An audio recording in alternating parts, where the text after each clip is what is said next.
Good afternoon. I'm the Reverend Dr. Scott Jones, Senior Minister of the First Central Congregational United Church of Christ in Omaha, Nebraska.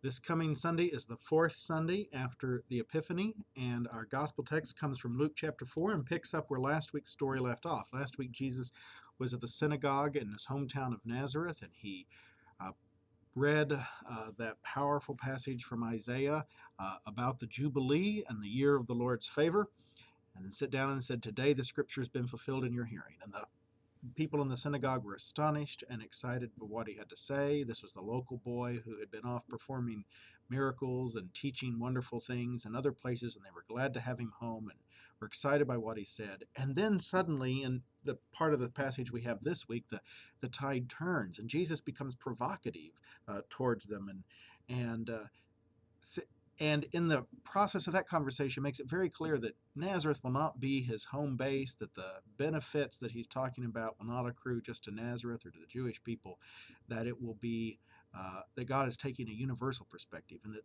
people who are different, people who are foreigners, maybe even people that the Nazarenes don't like, will be included in these great promises of God. To me, it's kind of this contrast between a particularistic view and a universal view. And at this particular time in our culture, when America's become more pluralistic and we need to learn to live with people who are different than we are, I think that this passage speaks to some of the issues that we face.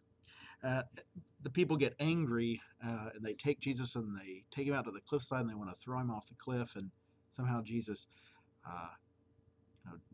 moves through the crowd and escapes the moment of danger. And one of the commentaries I read indicated that this is how God has always been at work, unfolding new narratives. I like that. With, through, and among particular people who are often outsiders to the assumed faithful.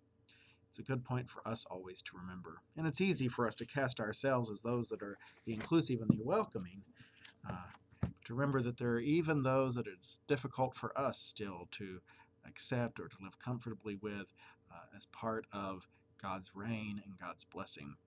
And so let us remember this tale, think about it, and apply it to our own lives and our own context. I hope you'll share your own thoughts and ideas. I look forward to seeing you on Sunday.